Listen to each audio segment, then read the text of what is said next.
Shalom, everyone. Chag Sameach. Julia, is it for me to do the intro? Is this the time? Okay. Baruch atah Adonai, Eloheinu melech haolam she'achianu v'kiyamanu v'gianu lazman hazeh.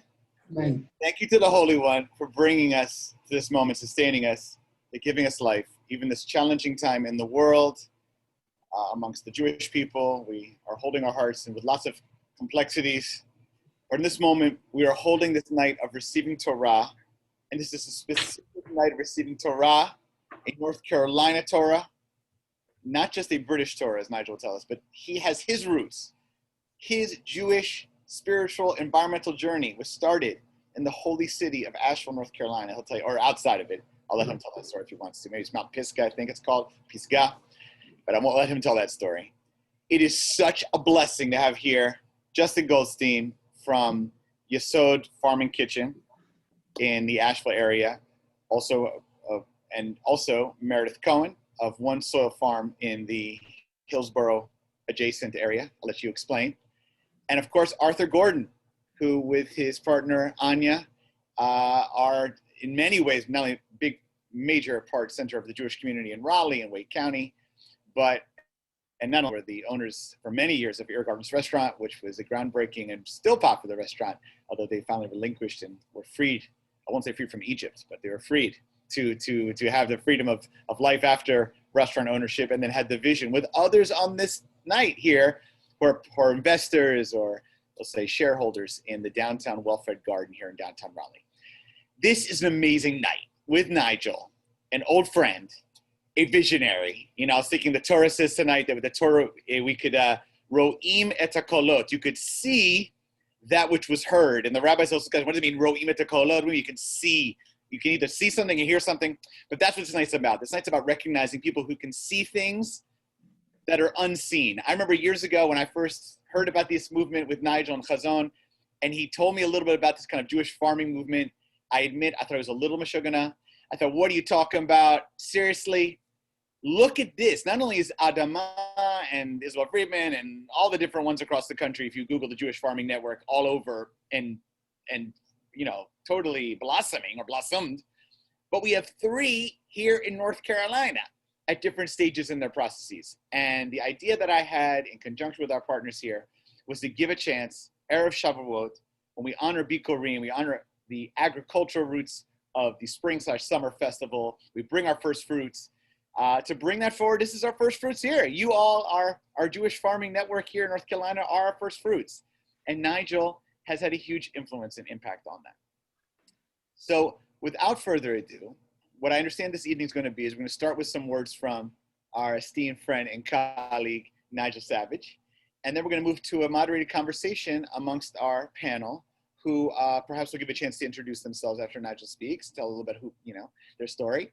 And then a conversation. At the end, we'll do a little Q&A together. Me and Julia will help, moderate maybe in the chat and stuff like that. Okay? Julia, did I catch everything there? Does that sound correct?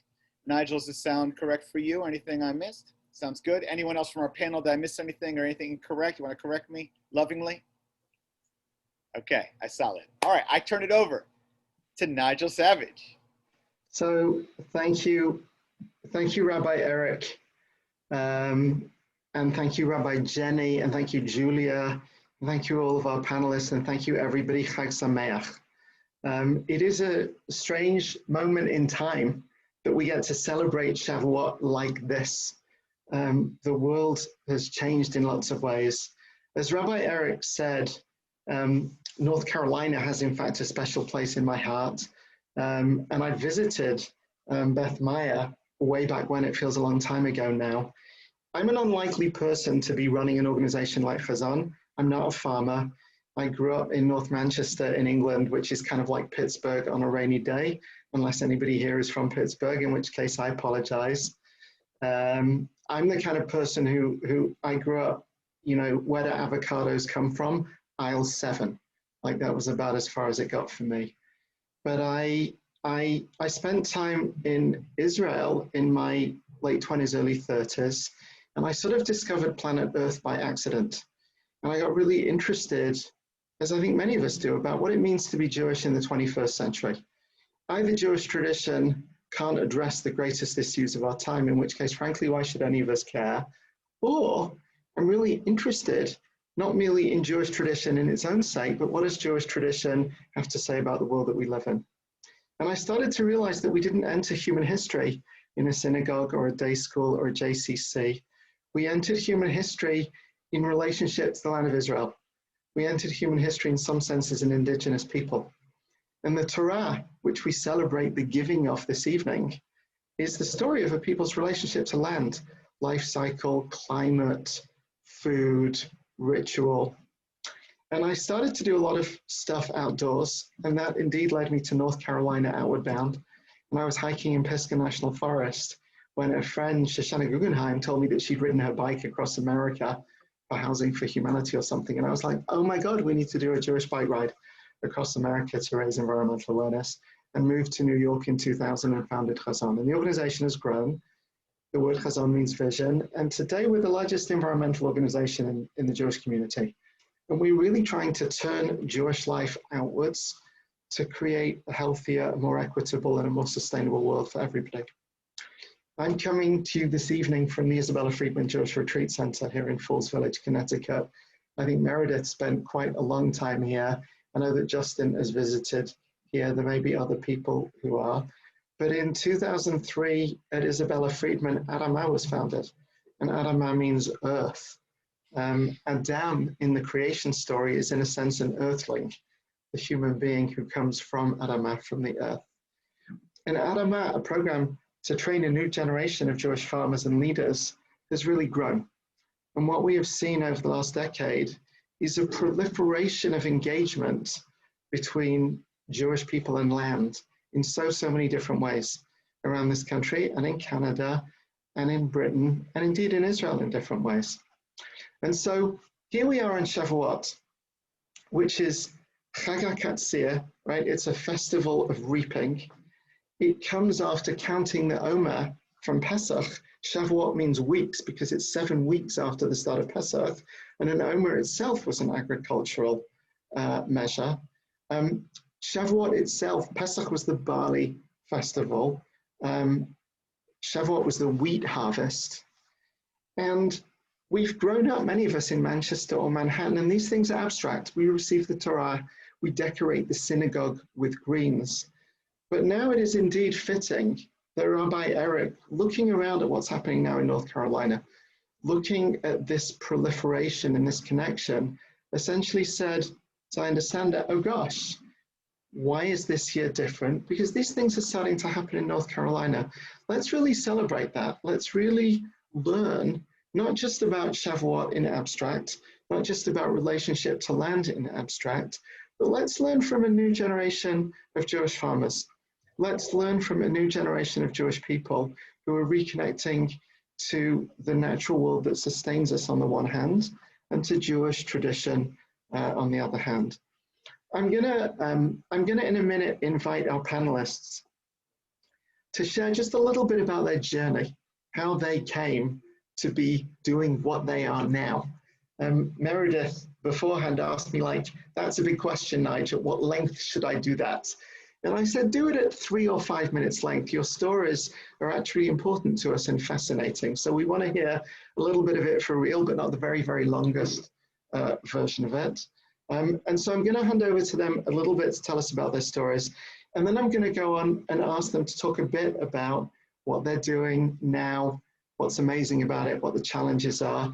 And at some point, really from the midway point almost, I'm going to invite people to ask questions. And we won't go to them immediately, but if even as people are speaking, you have questions and you want to put it in the chat, feel free to. And if I see that, I will come back to it. I think the last thing I just want to say, just before we go to our panelists, as the rabbi said, I want to note that Shavuot, like the whole of the Jewish calendar, is in fact inextricable from the land of Israel. And I just want to note that each one of us will have a different relationship to Israel. We'll have a different history of being there. We'll have different relationships with people there. But I just want to acknowledge for myself how tragic what is happening at the moment and how hard it is and how weird to be able to celebrate Shavuot here in the United States, relatively speaking, in peace and freedom, while so much is so frankly messed up over there. With that, Chag Sameach, And Meredith, I think I'm gonna, if I may, begin with you, and I'm just gonna invite you to tell us a little bit about how you grew up and how you came to put together the pieces between Jewish life and land and farming that bring you here today. Yeah. Okay, I'll do my best and we'll see how I do on timing. So my name is Meredith Cohen, and so I grew up here in Hillsborough, North Carolina. And let's see, the medium short version of this story. So I grew up here in North Carolina in Hillsborough. At the time, I mean, Hillsborough's changed a ton since, you know, when I was born in 1983, and, you know, growing up through the public schools in Hillsborough, I mean, me and my sister were the only Jewish kids that I knew in our public school system through high school. You know, 3 days a week after school, I'd get picked up and would drive over to Bethel and would go to Hebrew school at Bethel starting in like 2nd or 3rd grade. But those two parts of my life felt very disparate growing up. I didn't have a Jewish social circle, and then I would go to Hebrew school, and those kids knew each other, but I didn't really. And so that's just like a little piece of me growing up. And I went to college at Oberlin. I did Teach for America in New Orleans. That's a long story for another time. That was the year of Hurricane Katrina. I ended up living, and then after teaching for a few years, I ended up living in Portland, Oregon for a few years with friends from college. And really the story takes a turn in 2013. I was 30 years old, and that was when I discovered that Adamah, this Jewish farming program, existed. And I was sort of at this point in my life where I didn't really have Jewish community in my life, and I knew I wanted it, but I couldn't figure out how to break in. I felt embarrassed showing up at events by myself. I didn't have the community. I could tell I wanted it. And I was also feeling curious about, you know, I'd been gardening. I had this idea that I might like farming, but I also didn't know how to break in there. I was like, I guess I could try woofing, but I might end up in the middle of nowhere. Like I just sort of didn't know where to start. And I think a friend actually posted about an Eden Village position first. It was like Jewish Farm Educator Apprenticeship was the title of the thing. And I had been an educator for my whole career so far. And I was like, Jewish farm educator, like those words, I just never thought of those words together. And I was like, what is this? And I looked into it. But at a certain point, I think I just Googled Jewish farm, which led me to Adamah.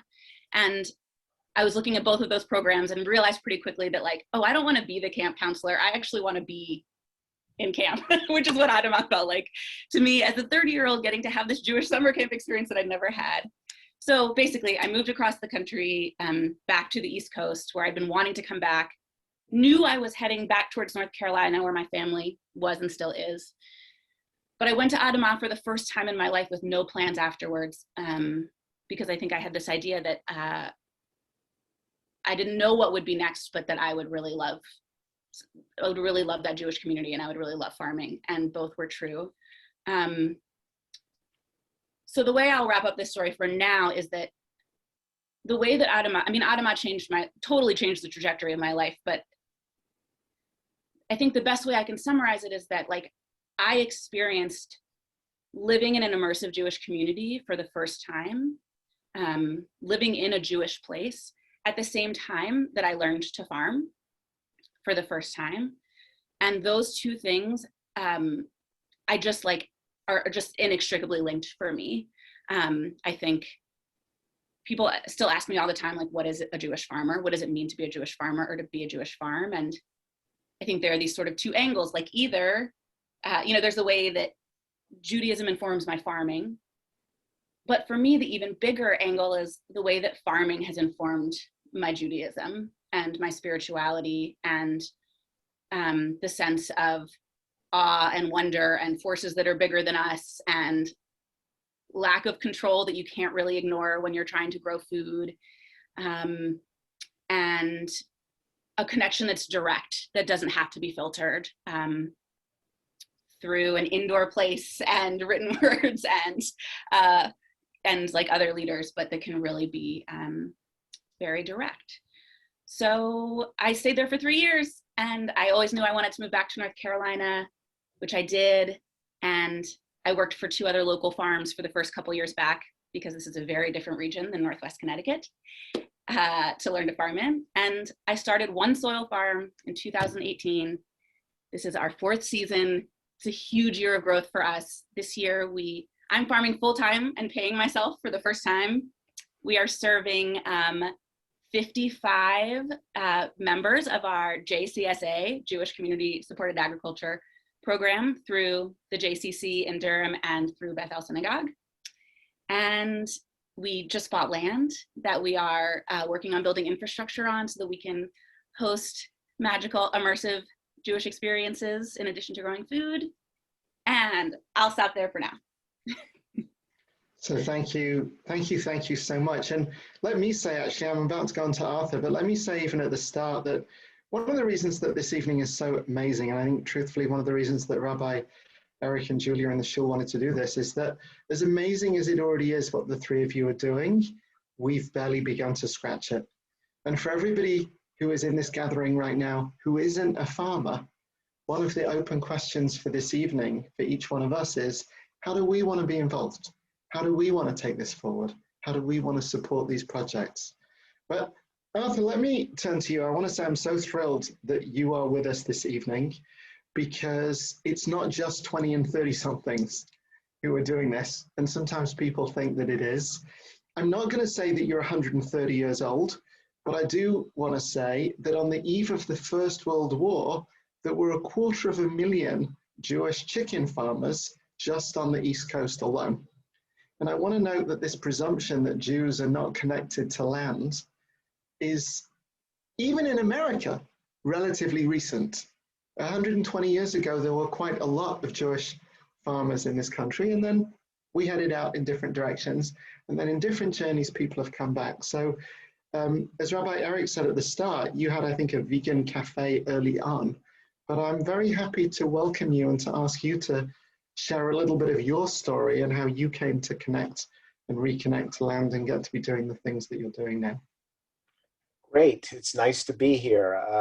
I was born in 1949, so I prefer to tell which decade I'm from. That way you can know what my references are. Because when you ask somebody, how old are you? That has no meaning to me at all, because you're only as old as you feel. And farming will keep you very young, at least in spirit. So I'm originally from this area. I was born in Durham, and my parents had a ladies' dress shop in downtown Durham. So I grew up in the schmata business. My father was a founding member of Beth El. And previous to that, my mother was born in Raleigh, and her father was a founding member of Beth Meyer, and her mother was a founding member of Beth Or. So I feel like I'm a legacy in, all of the synagogues in the Triangle. And Rabbi Aaron Herman, who was one of my teachers at one point, described it as that Judaism is the choice between traditional and not only traditional. So not excluding anyone. Everyone is to be included. And I'm certainly a major proponent of the not only. We host Shabbases, and we have, Shabbos dust, and we have all kinds of new traditions that would be happy to share with the community. And my first chapter, I would say, was running the Irregardless Cafe for 45 years. And I feel like I got a telegram from Hashem, who said it was time to get out. So on December 31st, 2019, I sold the restaurant, which made me look like the smartest restaurateur in America, because I wasn't in business during COVID. And needless to say, I attribute all that to Hashem and his well-being.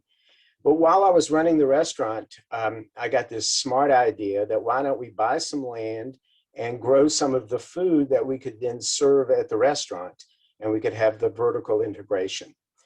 But when I realized that I was going to sell the restaurant, then I needed to figure out what to do with the garden, the well-fed community garden. And in essence, that's where we are right now. We're in a transition of trying to create a community-based farming system that demonstrates Judaism, but doesn't require that you have to be Jewish to step on the property. it's like Torah itself. Torah is the truth. And if we can figure out as many ways as possible to translate that truth, then the better off the world will be experiencing that truth. So that's the core mission of what we're trying to do. And then I guess by being a businessman, I recognize that the garden needs many streams of economy to be able to pay someone younger than me to actually manage the whole operation. So with that said, we certainly have the fields and the farms, and we're in the process of putting together CSA, and we're certainly hoping to talk to some of the synagogues here in town and get them enrolled in it. At the same time, we left a space on the garden that is a place for people to gather. You know, as many as 100 people can be seated outside with their feet touching the earth, the soil, and they get a real connectedness to it. So we sort of see that as being a major thrust in terms of how to fund the operation, because I guess my background in food service allows me to think about ways of gathering people and then feeding them. And of course, we all know the joke about Judaism. They tried to kill us, they failed, let's eat. So if I could demonstrate to people how to prepare this produce that they're getting, because you can't just take it from the field and serve it. I mean, you can for a salad, but there's so many more steps that are involved in terms of pre-roasting it, or if it needs to be salted, or if it needs to be sauced, or different sorts of things. So not only is it a garden, but we put in cooking facilities. So we have a wood-fired pizza oven on space, and we have some of the old stoves and refrigerators from the restaurant. So we just did Lag Bomer out there last week, and it was for the young professional Chabad community here in Raleigh, which is reaching out to people who don't have a synagogue. And it was exciting to see how many people got together and enjoyed themselves. And the rabbi was happy because I turned the pizza oven on at 11 o'clock in the morning, and by 7:30 that night, it had gotten up to 950 degrees. And that meant it was kosher. Everything inside of it had turned to carbon, and I could now cook the pizza, and everybody could sit down together and enjoy the pizzas, you know. So that's the second thing. Then we've just recently gone through the whole rigmarole with the city to see if we could get to sell our produce on site. So, you know, anytime you deal with a bureaucracy, they have all kinds of pushback and stuff. So our goal is to attract people to come, maybe even pick up their CSA there. And then at the same time, we could make challah in the pizza ovens, and we could just keep giving more and more reasons for people to want to show up, for people to want to be on site, to want to meet the community. And the thing that I have been touched by the whole time is that when I'm standing on Mother Earth, when I'm not between the pavement or the concrete, when I'm actually feeling the energy of the earth, and Mother Earth wants to heal us. You know, we have abused her so badly for the last 100 years, or if not longer, that the goal to reconnect, to me, becomes a definition of prayer. You know, when my feet are standing on the earth, my whole body is praying to Hashem. And I get the feeling that it's more connected and it's being heard. And then in return, I guess I take more of the approach that Hashem is expecting my hands to be the hands for God to make the world a better place. And so it's never been so clear to me that by operating this garden, that in a sense, it's the new synagogue, but without walls, without ceilings, but with, you know, it's like if someone says to me, well, can you prove that God exists? And I said, well, no, I can't prove that God exists, but if you watch the way I live in this world, you can see the blessings that continue to come, and you know that God exists. And so that knowledge of living with God is sort of an intuition. It sort of comes into your spirit and your soul. And I have so much confidence that through all of my strategies, that this garden is going to be a huge success. Arthur, thank you for that. That's really genuinely inspiring. It's an amazing way to go into Shavuot. I want to note firstly that you're taking us into Shavuot by making us feel hungry, which is absolutely appropriate. And you're inspiring us in relationship to Torah. And you reminded me of something I want to say just before we turn to Justin. As Jewish life comes back in new ways, I want to share with everybody at Beth Maya that years ago I was at a shul in Hoboken on Friday night for Kabbalat Shabbat. I was going to be speaking there later on. And whereas many synagogues have an Oneg Shabbat or a Kiddush after services, in this place the services started at 7:30 and people arrived at 6:30. And there were basically drinks and nibbles. There was kind of Kiddush before the service. And so by the time we got to the service, there were 120 people there. Everybody'd had a glass or two of wine. And I'm like, oh my gosh, this is amazing. Why doesn't every shul do it this way around? So at least once a year, I want to invite Beth Maya to have Kiddush before the services on Friday night and then go and sing L'Chadodi. Justin, I'm happy to turn to you. There are lots of people who connect to land and earth and farming and come through that to connect to Jewish life. Some of them even go on to become rabbis. And you may be a slightly different journey. And I want to welcome you here as somebody who's connected to Jewish life and to land and farming in new ways. And tell us a bit about your journey. Thank you, Nigel. Thank you, Rabbi Solomon and everybody. It's good to be here. I am Justin Goldstein. I am one of the co-founders of Yesod Farm and Kitchen. We are doing some regenerative farming on ancestral Cherokee and Catawba land in current day Fairview, North Carolina. And today is actually the 10th anniversary of my being ordained as a rabbi. And I no longer identify as a rabbi, which was kind of Nigel was alluding to. Many folks have actually come through Adama and various other programs and wound up going to rabbinical school.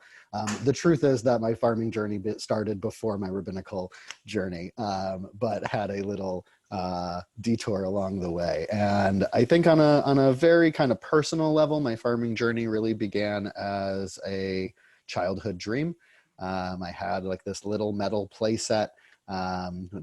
Folks, I'm sure, remember those hyper realistic toys, trucks and different things. I had tractors and horses and a barn. It was one of those very dangerous toys that would never be sold to children today because of all of the sharp edges. But that was the toy that I continued to play with way after it was no longer age appropriate. And I can remember when my parents took it away and how upset I was.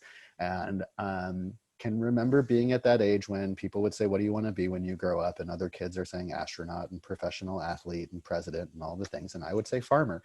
And I grew up in suburban Chicago that I now appreciate in my early childhood years was on the edge of rural. I watched farmland and prairie get paved into strip malls and industrial areas. And corporate kind of industrial areas. And that transformation in retrospect, I think was really quite stark to have the woods and prairies that I would play in as a child become the Dunkin' Donuts that I would go to as a teenager. I think kind of subtly put a caring in my heart for environmental sustainability. And like not just a few Jewish teenagers, wound up sparking a very intimate relationship with Israel beginning at age 13 when I became bar mitzvah there.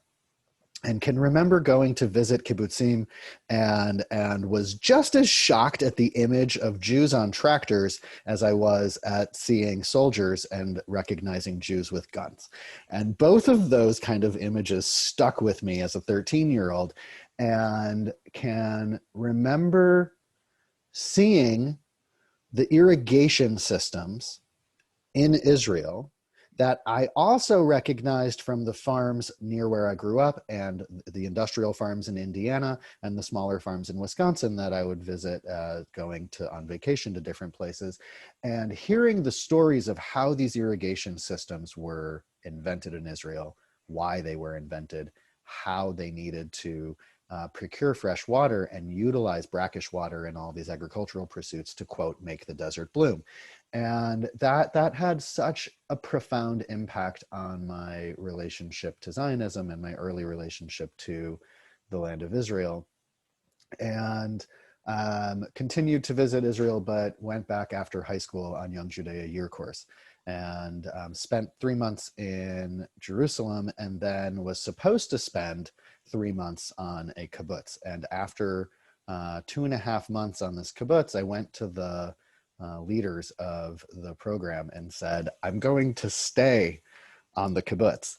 And they said, no, that's not how the program works. And I said, then I think I'm leaving your program because I'm staying on the kibbutz. And they let me actually continue to stay associated with Young Judea Year Course.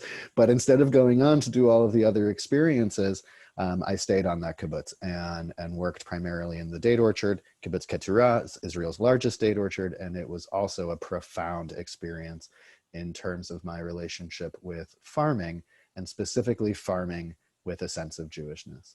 And my college years, I went to a small liberal arts school in rural Massachusetts and made the decision to begin supporting the CSA on the campus farm, not because of any moral call or idealism of environmental sustainability, but literally because I was way too lazy to get in my car and drive to the Stop and Shop, and it was easier to walk across the field to the farm and bring home a box of vegetables. But that experience of being able to have that intimate relationship with the food and the process of growing, and I kind of became that annoying volunteer who really didn't know anything and caused more problems than I probably benefited the farm, but would just insert myself where I could, and wound up being very good friends with a lot of active farmers and plant biologists and people like that. And so wound up studying archaeology and anthropology and ancient literature, and then had an aha kind of religious awakening, literally.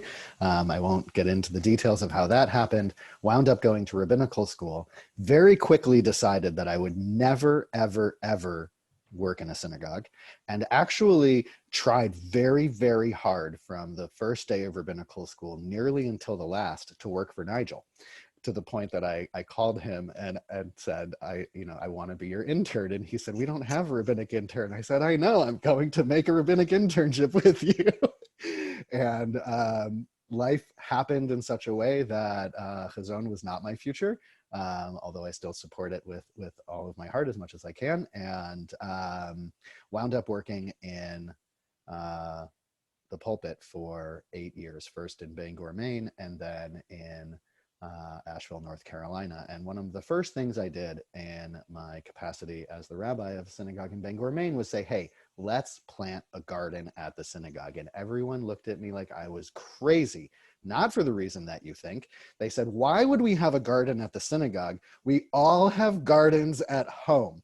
One person told me that they love Maine so much because they've lived in their home for 30 years and they don't know where the key to their front door is. And the reason that's a problem is because people will bring zucchini in the summer and leave it on their counter and there's no stopping it, right? So here I am in this gardening culture in a state where you can buy canning supplies in the gas station, and trying to get people to think about that process that they've done for their entire life because their parents did it and their parents did it and so on and so forth. How to think about growing food Jewishly. And what that experience of ultimately getting them to also grow food at the synagogue, that experience helped me realize just how far connected in people's hearts this must be if even people who actively grow food in their yard still don't understand the connections that this practice has with our ancestral wisdom. And eventually, around the same time that it sounds like Arthur and Anya moved on from the restaurant business, I moved on from the rabbi business.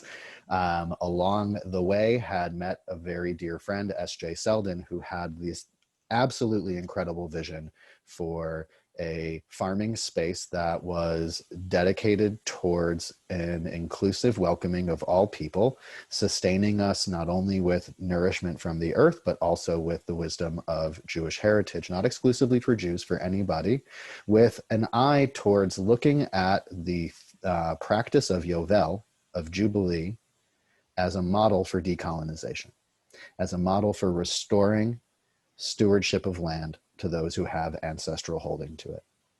And it was such a profound, radical re-envisioning of a concept that I had become so intimately familiar with as a rabbi that I decided to follow this person wherever they went.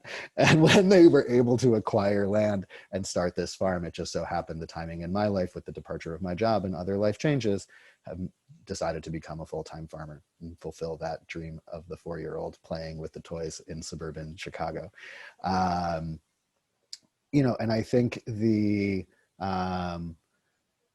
question ultimately that we ask ourselves here at Yesod Farm and Kitchen every day, and is so much of the inspiration of the founding of this place, is what does it mean to steward land on this continent as Jews?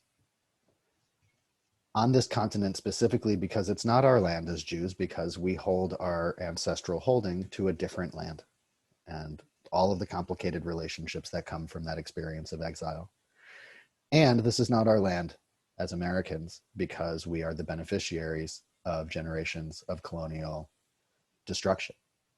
And so in looking at our ultimate goal here, beyond the creating of a welcoming environment in which people can feel safe and ultimately work towards healing some of the brokenness in our political world and in our social world, also recognize that ancestral Jewish agricultural wisdom is not just about growing plants. In fact, the practices that our ancestors used to grow plants were not so different from their neighbors.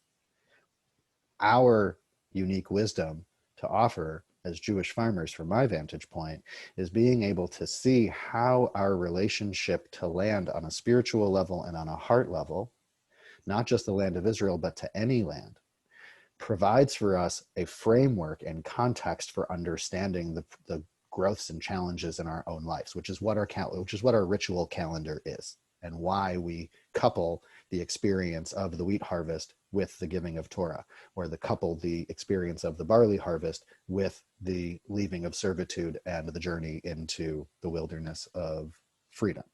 And so part of also what we hope, we have not yet been able to start largely because of the pandemic, what we hope to begin exploring now is providing opportunities of experiential, educational, kind of curated guides through what it actually looks like to translate contemporary farming with Jewish values, and also highlight some of the actual hands-on practices that our ancestors engaged in. And so we are having kind of side by side, what does it look like to grow contemporaneously in 21st century United States, and what would it have kind of looked like for our ancestors who are separating out different crops to observe the Torah prohibition against admixture inside of one garden bed, and Shemitah, and all of these different types of practices that are integral. I'm going to stop there because I'll just keep going. Thank you. So I first of all, I want to say thank you. And I think, Meredith, I want to go back to you, and I want to invite you to unpack a couple of examples of things that both Arthur and Justin got onto, which is just a couple of vignettes of moments where farming and Jewish life connected to you. Something that you've learned, that you were struck by, and it could be in either direction. Sometimes it's Jewish tradition that opens up something about farming, something it's farming in relationship to land that opens up something in relationship to Jewish tradition. But just wanted to invite you to share 2 or 3 or 1, something that comes to mind around that. Sure, thanks for that question. I think for me at Adama, a big part of it, one of the biggest changes, and I think the thing that's so incredible about Adama is that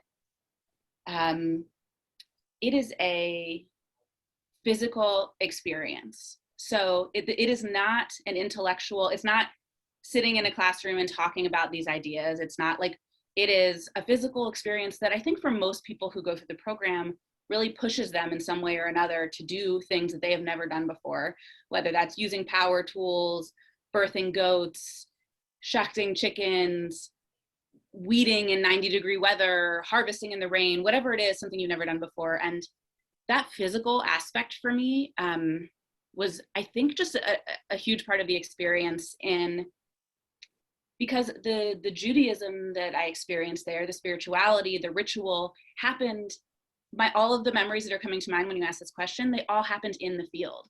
So it was like, oh, we're harvesting the first raspberry of this year. Like, everyone lift your raspberry, let's say Shechianu.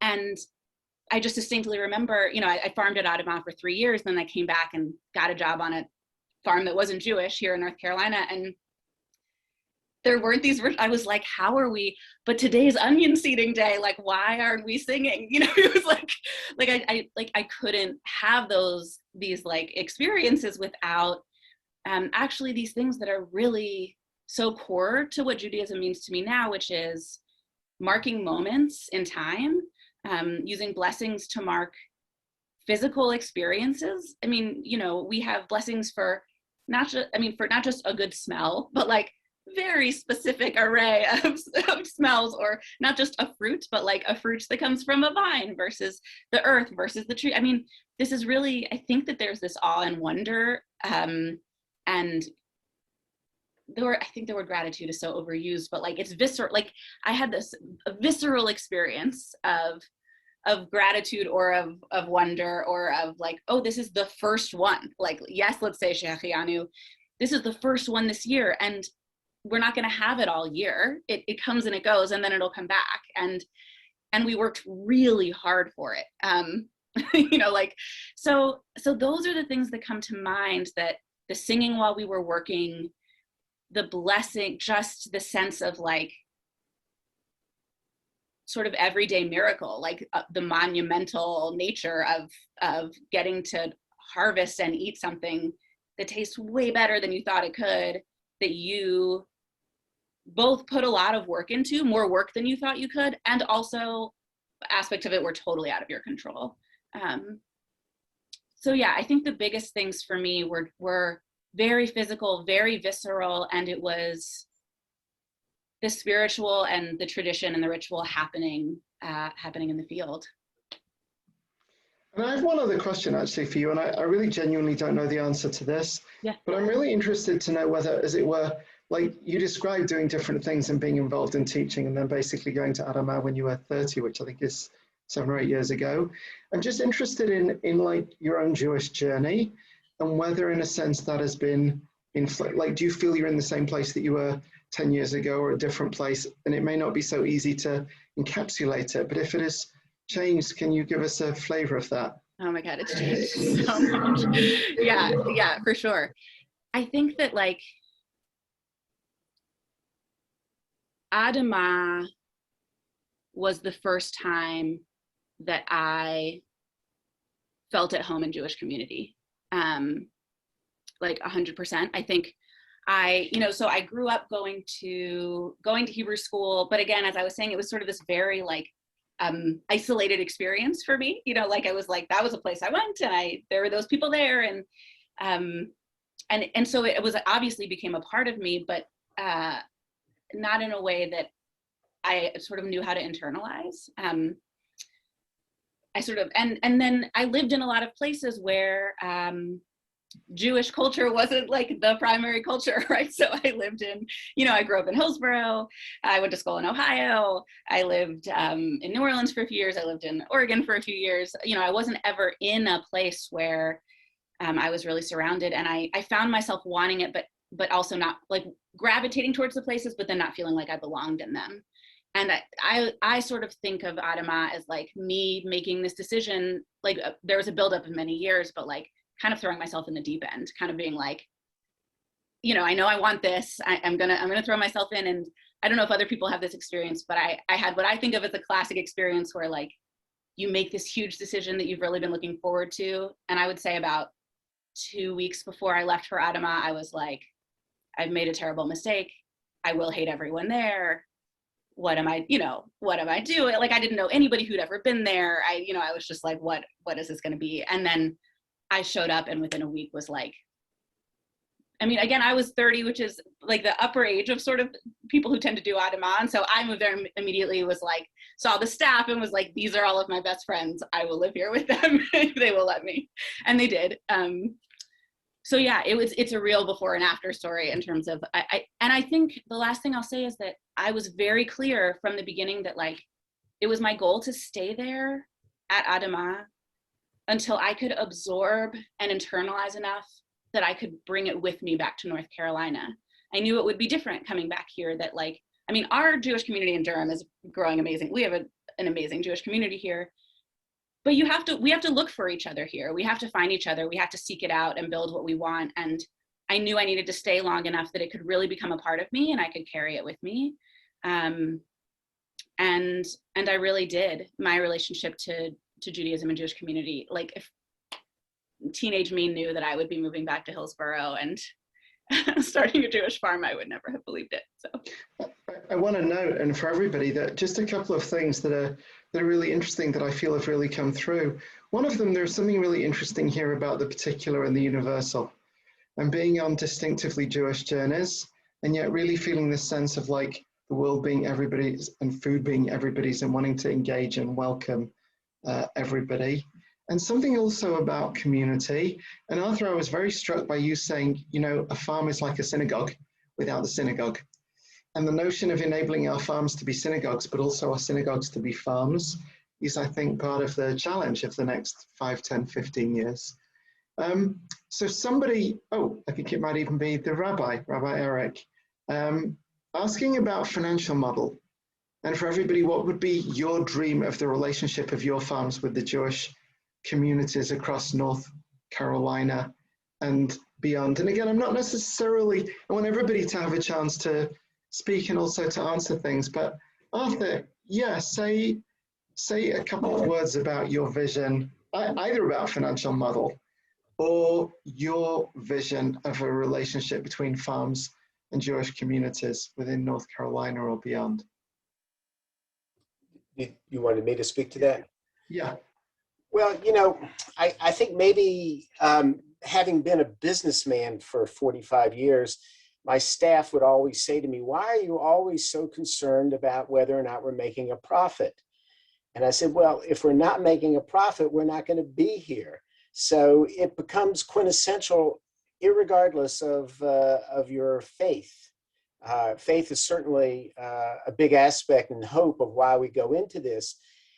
But the model today for food is unsustainable. People are not fully appreciative of how much time it takes to grow vegetables or to grow animals or whatever it takes. And if a farmer was being paid whatever minimum wage is going to be, $7, $10, $15, you know, the price of produce would be double or triple what it is today. And the consumer is so oriented to paying, you know, I can get 2 Whoppers for $5 or whatever it is. You know, there is such a disconnect from what food is and what snacks have become. And they're polluting us with the salt, the fat, and the sugar. So with all that said, we think of the farm, of the produce itself, in some ways almost as a prop, in that we want you to come and see the produce. We want you to see that carrots grow below the ground and tomatoes grow below the leaves and the nightshades and so forth and so on. And then at the same time, the feeling of being on nature, God's soil, becomes such a lead in to an event center. And so we've made space for that. And then, so that becomes another income stream. And then we have the produce itself, which we can sell, that's going to be a produce stream. And the fourth piece that I'm sort of putting together at this point is what I'm calling a chef's studio. So there'll be a room in the farmhouse that is set up with cameras so that we can do YouTube videos. So we could show you, this is what compost looks like. This is what, you know, food looks like growing in the compost. And now let me take this produce and cook it for you and show you how you can make eggplant parmesan. But you got to get rid of that black juice that's inside the eggplant from the seeds. And, you know, and I'm a much better teacher as a stream of consciousness. You know, I can tell you the 100 things that I know about eggplant while I'm showing you how to make eggplant. And 99 of them might not make any sense to you at all, but if one does, then we've connected. So on Monday, I'd send out the recipe, and then on Thursday, you could watch me cook the food. And then we hope that that would attract you to come to the farm and then and volunteer and be part of the produce. So it sort of gives us 3 or 4 revenue streams, because our hope is to find, if we had known Meredith, that we could have found an executive director that we could then afford to pay a decent salary to through this income streams. And she could, or he could, have an expertise in talking to the farmer, and talking to the special events person, talking to the person that's running the produce stand each day. And you don't need a full-time person for each one of those positions every day, but you need somebody that understands the whole thing.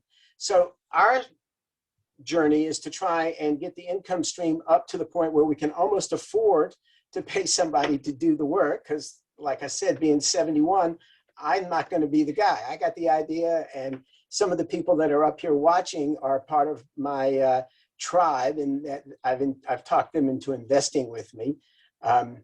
And I won't point them out directly at this point, but the goal is then to find that kind of person, and then hopefully we could dedicate it to the Jewish community in Raleigh. So the Reform, the Conservative, the Orthodox can all feel ownership in this, and it pays for itself. And because it's hard to hand something off that's not at least breaking even, because just farming, just growing produce, I don't think we could make enough money to do it because of the disconnect of what produce is worth in our value system right now. But we all know that that's about to change, because they're running out of water in California. You're not going to have to ship lettuce 3,000 miles to the East Coast when we can grow it right here in Hillsborough and Raleigh, and it tastes better, and it looks better, and it feels connected. And so the goal is there, but you also have to shave it down to details, and it doesn't mean that any one income stream has to pay for the whole farm. It just means that on one given day you can have. So, for instance, just a quick example: we had a blackberry field, and it took 2 or 3 years for the blackberries to come in. But then what we did was, at the end of June, we had a blackberry festival. And so for $20, you could come and hang out on the farm. We cooked you a pizza. The kids could eat all the blackberries they wanted. They'd fill their pockets full of blackberries, and the juice would just be running down their legs. And, it was like Halloween, like they felt like they were getting something for free. But in reality, we we had 250 people show up by the 3rd year of the Blackberry Festival. That's $5,000. Well, I can't sell enough produce to make $5,000. I mean, by the time you put all the labor and everything in and out of it. So that year we were voted the innovative farmer of Wake County, because we were the only farm that actually showed it made money from whatever. So, it's tongue in cheek, but it's the bottom line. And every farm has to have that at least envision as whether or not it can execute or not. Thank you. And I want to say one word about that. Just a heads up, I'm going to come to you and ask you to say a couple of words about regenerative farming in a minute. But I just want to say to everybody, just for a moment, as Arthur was talking there essentially about food and food policy, that not all of us may be farmers, but all of us eat food. And as we come out of COVID, the new year that's going to be inaugurated by Rosh Hashanah is the Shemitah year, the sabbatical year in Jewish life. And it's going to be an opportunity for Jewish institutions to look back and look forwards. And I want to offer to Beth Meyer, what an amazing thing it would be to have a conversation across the whole year. What should our shul's food policy be? Not just a kashrut policy, but where does our food come from? How are the workers treated? How are the animals treated? How is the land treated? Do we grow any of our food? Do we compost our food? What about our relationship with our neighbors? Do we use plastic? Why or why not? Do we serve meat? Why or why not? What happens at bar and bat mitzvahs and simchas? What do we serve at Kiddush? What about the Farm Bill? What about hunger and food issues in Atlanta? And the notion of using the Shemitah year to look back and look forwards and to connect up the dots between food and land on one side, Jewish tradition on one side, and the world that we live in on one side is a really profound opportunity for us. Justin, I'm turning to you for the question that Sybil put in the chat. She was really saying, tell us some of the steps you're taking to use Jewish farming to mitigate climate change. And I would say, just say 2 or 3 sentences about the phrase regenerative farming and what is meant by that. Yes, I will. Before I do, I want to respond to the framing of the question of financial models. And it's related to me to the practices of regenerative farming and absolutely related to the principles of Shemitah that actually kind of want to bounce off of something that Nigel wrote recently in the Chazon newsletter, saying that Shemitah, this agricultural year of remission, is not about farming, that it's very much about economics. And we have to remember that the fundamental foundation of our ancestors' economic system was their agricultural practices. The Torah, if you look at the ethic of both the ethic of economics in the Torah and the ethic of agriculture in the Torah, it pushes us, every single verse that has anything to do with relating to the produce of the earth, to not commoditize our food. The whole fundamental concept of tithing is to force us to decommoditize our relationship to food. The culmination of the Jewish food ethic culminates in Shemitah, not out of environmental awareness of the value of fallow fields, but out of the economic reset that happens. One of the impacts of the industrialized food system that leads to the economic relationship with food that Arthur was describing, with people having no concept of how much food should actually cost, no concept of the amount of energy that goes into food production and the amount of human power that goes into food production and the horrific conditions that industrial migrant farm workers work. Michael Pollan years ago would speak pretty widely about how much a dozen eggs should actually cost, right? And we have most people have very little understanding of the political implications and what goes into the prices that we have in the grocery store. And so part of the outcome of this industrialized food practice is completely depleted soil. That our soil literally does not have the nutrients that it needs in order to produce the food without adding and intervening using contemporary technologies like herbicides and pesticides and hormones and fertilizers and all sorts of things to resupply what the earth should have in it. And so sustainable agriculture became a pretty widespread and popular style of producing food starting in the 70s and 80s, and it really kind of caught on with catchphrases and everything in the 90s as a way of confronting the environmental challenges of that day. And as climate change kind of continued to barrel down our throats and become very, very clear that it was unavoidable, as is the case in much of agricultural education and farming today, white people from the West looked at farming practices of indigenous peoples in other continents, took those ideas, gave it a fancy term, put it out into the world, made a bunch of money off of it. So regenerative agriculture is this catchphrase that if you Google it, you'll find these names of all of these farmers that kind of came up with it. What they're actually looking at, primarily my understanding, most of my knowledge of it comes from the grazing practices of those of semi-sedentary tribes in Africa and how they relate to their herding practices. And when you see animals grazing in the United States and in much of Europe, you will see them over wide areas of land with freedom to move as they will, and they will spread out over, having little pods all over the place. But if you look at how wild herds graze in the wild, they move in very tight pods very quickly.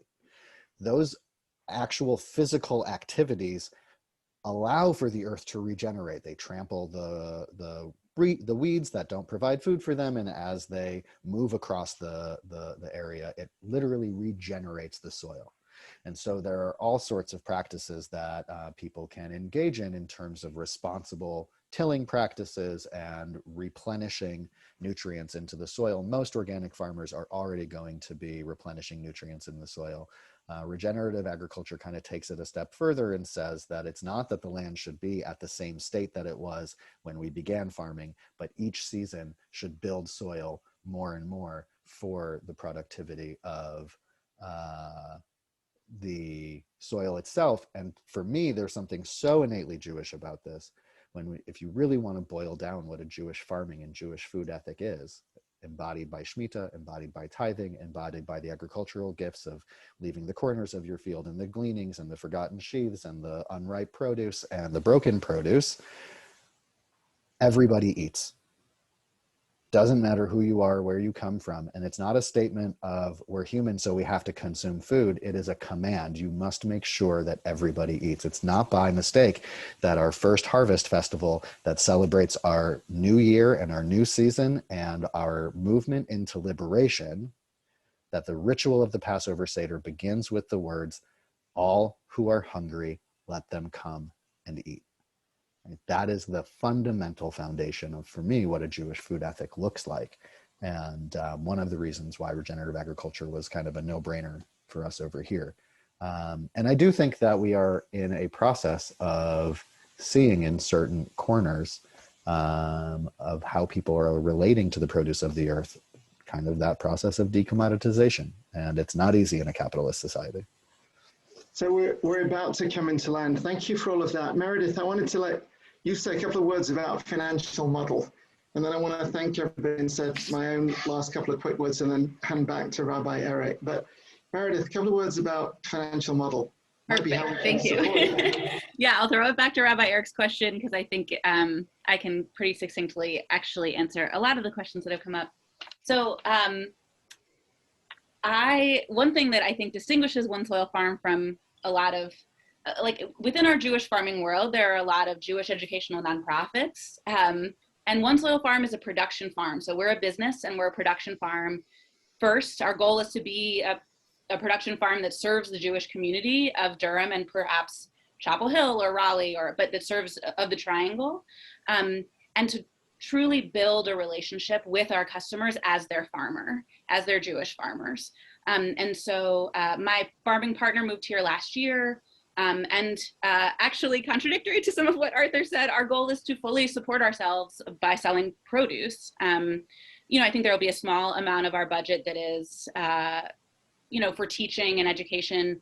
And I think we will host some events throughout the year.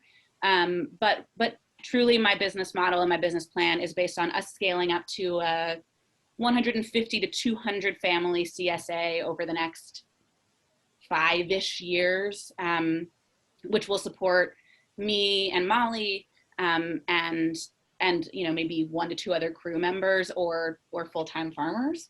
And the reason we've been able to do this and to move towards this dream is that in addition, this year we've also been doing like community grassroots fundraising, because a big hurdle to farming is that there's this large amount of capital that's needed to buy land and build infrastructure. So that's really how we've also been able to do this, is by asking for the support of our community to make our down payment on land, and to, you know, we've raised the money to build our driveway and our deer fence, and, you know, next we'll be we'll be looking for like a greenhouse and a cooler. But we are a production farm. My main job is to grow food and to wash it and package it and deliver it, and then also to be a place, some people asked, where we can host events where people can come and see where their food is grown. And yeah, what I like to say a lot is that not everybody should be a farmer, but I think it would really change the world if everybody knew a farmer. And so that's a big part of my goal of being a Jewish farmer for my community, is like, what if, you know, I put a lot of time into my weekly newsletters that are like my journal entries to my my community of like, what is it like to be a farmer and where's your food really coming from? I want to invite you, Meredith, and Justin and Arthur, you as well. Please in the chat, just put either your email or the URL for your website, how people can be involved. I just want to say last couple of things, then I'm going to hand back to Rabbi Eric. First of all, Meredith and Justin and Arthur, thank you each so very much. And Julia and Rabbi Eric and Rabbi Jenny and everybody at Beth Maya, what an amazingly wonderful way to start Shavuot. Right? We don't really know what it means to be Jewish in the 21st century. We're trying to figure it out. We don't really know what Zman Matan Torah Teinu, the time of the giving of the Torah, the time of the giving of the Torah means. We're trying to figure out how to receive it.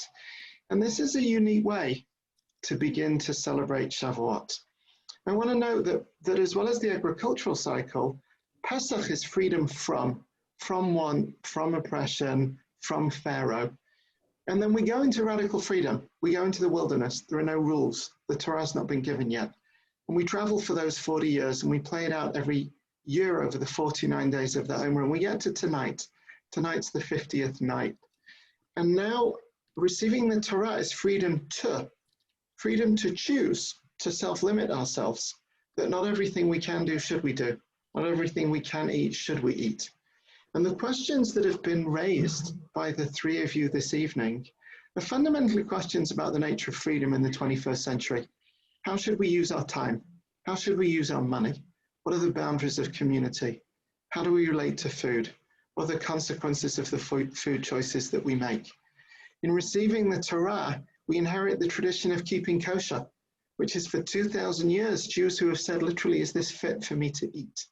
And that question now in the 21st century, and I say this as somebody who keeps kosher in a traditional sense, as well as in the broader sense of wanting to ask in relationship to the food that I'm eating, is it fit for me to eat?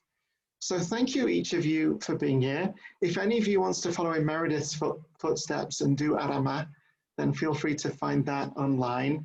If you're interested in Chazon, you can find us online. But most of all, I hope that this very, very special evening in whetting your appetite, and as we come out of COVID, this is, I think, Jewish farming growing in North Carolina.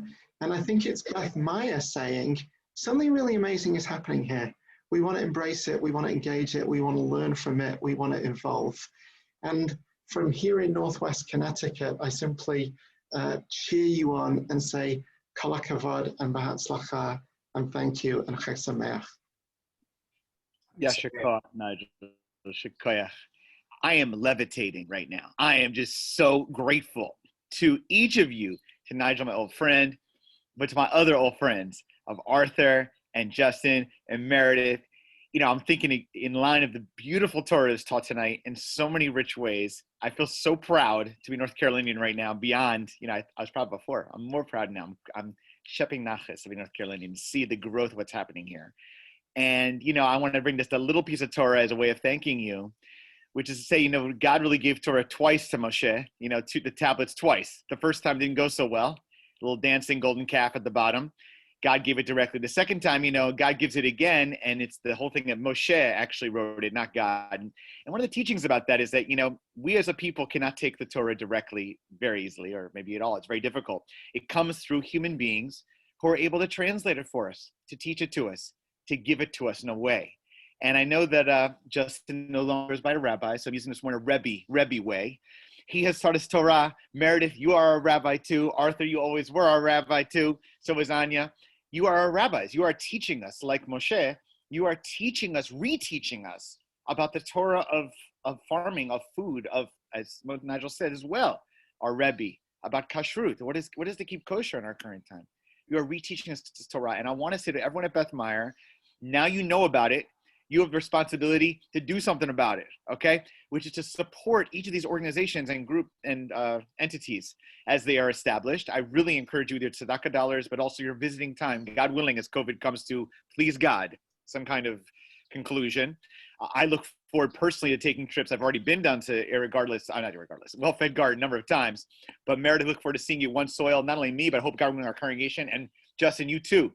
You're not too far away out in the West. We're excited to go see you as well with SJ. So we're going to have some trips, God willing, with Beth Meyer. And I actually hope across the Triangle community, we go out and see these places, participate, become a part of it. If you would like to become part of that conversation, Nigel noted, about Shemitah, about the future of our shul use of food in general and plastics and all that, which by the way, I'm proud to say we've had this conversation. It's not the real beginning, but it's a continuation in the Shemitah year. Please let me, Rabbi Jenny, and Julia know, because we are fired up about this, especially as we come back after COVID. This is really where I'd like to see us move in the conversation, in our relationships with these various entities. So again, I can't thank you all enough for being our Torah teachers tonight, my friends. Thank you so much, Nigel, for your time, Erev Shavuot, Meredith, Justin, and Arthur.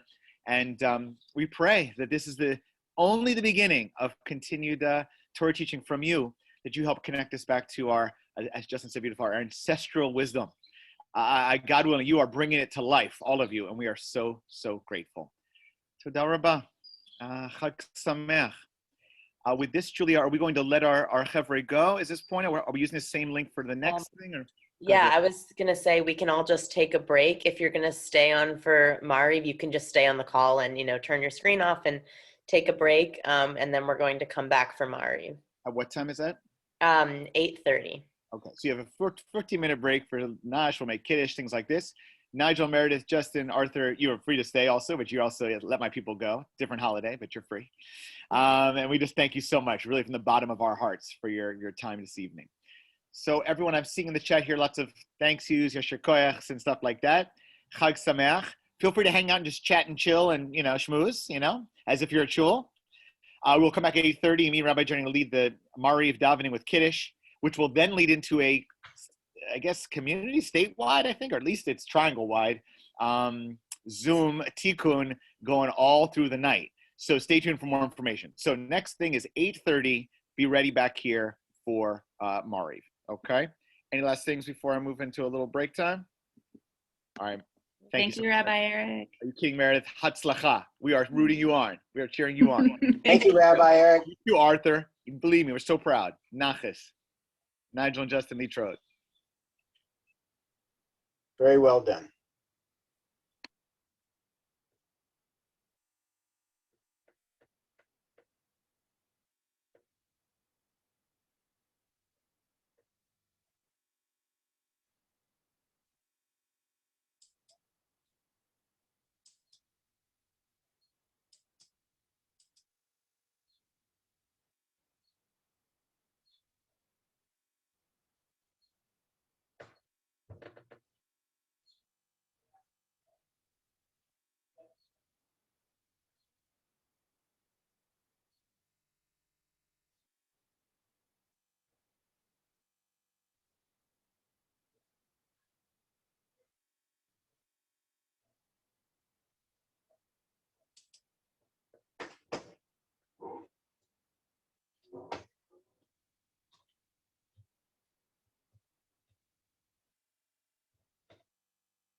I think I'm biking on Tuesday. Monday works for me.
Shalom, Julia. Chag Sameach. People are coming back. So, Julia, just a technical question. I'll begin, Mari, in just a moment. People are coming back. And then when that's over, it's only be 10 minutes or so, 15 minutes. Then people use a different link to go to the Shavuot, right? Yes, there's a separate link to go to the sessions, and I can post that link in the chat, but also everyone who registered should have gotten a link in their email that they can also go to. And in case they didn't register, can they still register? They wanted to get it, or just will you give it that's a registration, or no? Is that like? Yeah, I can put it in the chat for this one, and you can copy it into Got it. and then leave this meeting and go to that one. Exactly, but just be clear. I think that one starts like soon, right? Doesn't it? Yeah, they're doing their Maariv service now, and their Maariv is kind of connected in there. So we'll join like 10 minutes late after ours, but it'll because they didn't take a break, so it'll be a little out of sync. That's fine, no problem. No criticism. I'm just trying to make sure because people are asking me. I was just trying to. Yeah. I had a feeling this was exactly what I thought. It's great. Awesome job tonight. I'm so proud. Really, just so awesome. Great. Blowing me away. It was amazing. Okay, and so you have a Siddur for the evening service? Are we using the? Yeah. Okay.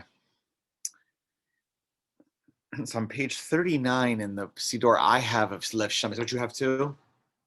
Or different? Yeah, 39, Julia? Yeah. I see. Okay. Do you want me to share the screen, or do you just want to let people use the link? Yeah, maybe let them use the link. Sometimes it takes a lot of space, right? You've learned. Let's see what people prefer. Shalom, everyone. Hopefully people are coming back after maybe having a quick break. Maybe get ready for a small l'chaim. For those who would like, you can get a cup of juice or wine if you'd like. We're going to make Kiddush together in just a moment. Pray the evening service. Julia's put in the chat there a link to the Siddur. We're going to be starting on page 39, 39A in your Siddur. And of course, if you have your own Siddur and you're not using ours, it's fine. We're going to begin with the Baruch Hu. The evening service for festivals is basically essentially like very much so much what evening service on Shabbat. There's just a slightly different melody, but many of you probably know it at this point. We'll throw in a couple of things for Shavuot. So if you're here and you're able to put on your screen, so we can see your Shena Punams, we're grateful, your faces. It's great to see everybody. And then directly after our evening service here, we will go together, as Julian noted. She'll help us connect into so it's a triangle wide, right? That's right, Julia? Yeah, it's triangle wide tikkun. With it, I know at the very least it's our shul, Bethel, and Kehila, probably others as well. And it'll be a great night of learning. So get your coffee ready too, if you'd like. Okay. Okay, yeah. And Julie just shared the triangle wide link if you didn't have a chance to register before. Tov. So friends, I invite you to receive Torah, to open your hearts to receive Torah. Praying on Zoom is, not everyone's cup of Manischewitz, but we're used to it at this point. So feel free, daven the traditional service, take your time, open your heart, reflect and ruminate on this amazing panel we had here in the North Carolinian, farming community. Unbelievable what's inspiration that was given, the Torah taught from them is just amazing. So let that ruminate. We'll offer the Baruch Hu, called, the call to prayer essentially. We'll move into the Shema Yisrael and then Amidah, basically. So if you're able to, if you would like